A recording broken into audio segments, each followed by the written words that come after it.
Good morning everyone. जैसे कि हम प्रीपोजिशंस के बारे में पढ़ रहे थे, हमने 9 प्रीपोजिशन देख ली थी। आज हम देखेंगे नंबर 10 इनके बारे में कि इनका यूज़ कहाँ पर किया जाता है। तो सबसे पहले इसकी ए टाइप बताई गई है कि इनका यूज़ कहाँ करेंगे। Before months, years and seasons, यानी कि कहीं पर भी सेंटेंस में महीनों के नाम आ जाए या किसी वर्ष की बात की जाए या मौसम की बात की जाए तो वहाँ पर हम इनका यूज़ करेंगे।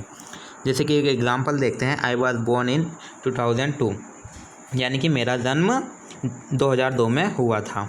तो यहाँ देखा हमने कि इनका यूज़ किया गया है। तो जहाँ पर भी मंथ्स, ईयर या सीजन्स की बात की जाए वहाँ हम इनका यूज़ करेंगे। आगे बढ़ते हैं, इसकी नेक्स्ट टाइप भी देखते हैं।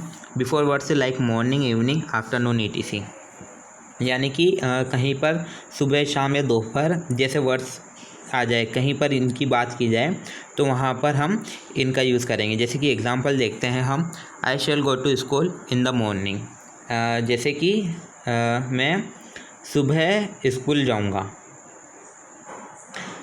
आगे बढ़ते हैं, but before words like night, noon, dawn dusk, daybreak, etc, लेकिन अगर कहीं ऐसे वर्ड्स आ जाए, यानी कि कहीं पर रात की बात की जाए, शाम की बात की जाए, दिन की छुट्टी की बात की जाए, अगर ऐसे कहीं पर भी वर्ड्स आ जाए तो वहाँ हम एट का यूज़ करेंगे इनके स्थान पर। ठीक है, आगे बढ़ते हैं हम, नेक्स्ट टाइप देखते हैं इसकी नंबर सी।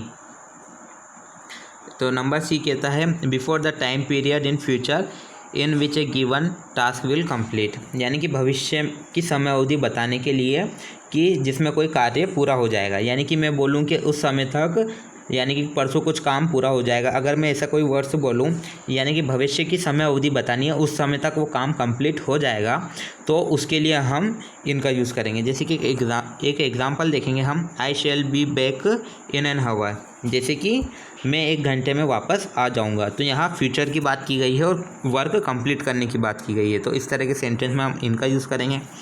एक और नेक्स्ट टाइप है इसकी last type D, A point with in an area और स्पेस, यानी कि किसी क्षेत्र या स्थान के अंदर पर कोई बिंदु हो किसी को बताने के लिए वहाँ पर हम इसका यूज़ करेंगे।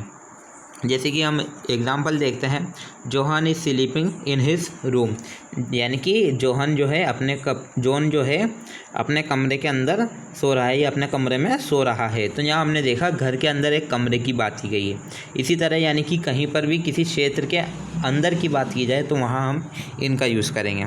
आगे बढ़ते हैं हम, इसके बाद आपका नंबर 11 यूज़ है, टू का यूज़ देखेंगे हम। इनका यूज़ हमने देख लिया, अब देखते हैं कि टू का यूज़ कहाँ पर किया जाता है। तो सबसे पहले इसकी ए टाइप देखते हैं, to express destination,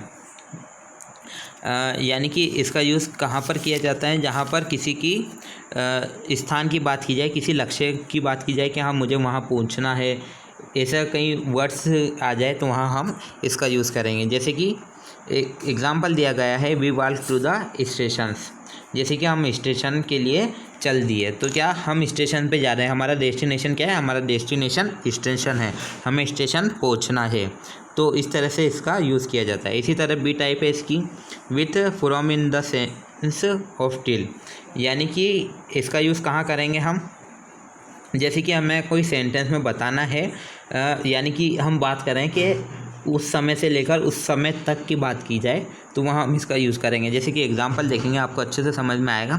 she visit the town from 3 to 5 PM, यानी कि उसने 3 बजे से लेकर 5 बजे तक शहर का दौरा किया। तो हमने यहाँ बताया, यानी कि फ्रॉम से, यानी कि 3 बजे से लेकर टिल तक, यानी कि 5 बजे तक।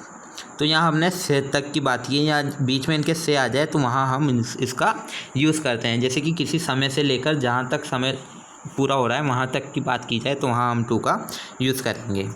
इसके बाद इसके लास्ट टाइप है number C, to show the person or thing that receive something, यानी कि उस व्यक्ति या वस्तु को दिखाने के लिए जिसके द्वारा कुछ प्राप्त होता है, जिसको कुछ प्राप्त किया जाता है जिसके। तो जैसे कि हम एग्ज़ाम्पल देखेंगे, फर्स्ट टाइप इसकी example, Mohan give a book to me, यानी कि मोहन ने मुझे एक पुस्तक दी। तो यहाँ बताया गया है कि जिसके द्वारा, यानी कि पुस्तक किसके प्राप्त किसके द्वारा प्राप्त की गई है, मेरे द्वारा। तो यहाँ शो करने के लिए कि किसी पर्सन या थिंग को जो रिसीव कर रहा है उसको बताने के लिए। तो जैसे मोहन ने जो बुक दी उसको रिसीव जिसने किया उसके साथ में टू आएगा। इसी तरह एक और एग्जांपल देखते हैं, आई से समथिंग टू यू, यानी कि मैं आपसे कुछ कहता हूँ। तो यहाँ बता रहे हैं कि जो बोलेगा उसको रिसीव कौन करेगा, टू यू। तो इस तरह के अगर कहीं सेंटेंस आ जाए तो वहाँ हम टू का यूज़ करेंगे। इसके आगे कुछ यूज़ और बच रहे हैं वो हम नेक्स्ट क्लास में देखेंगे।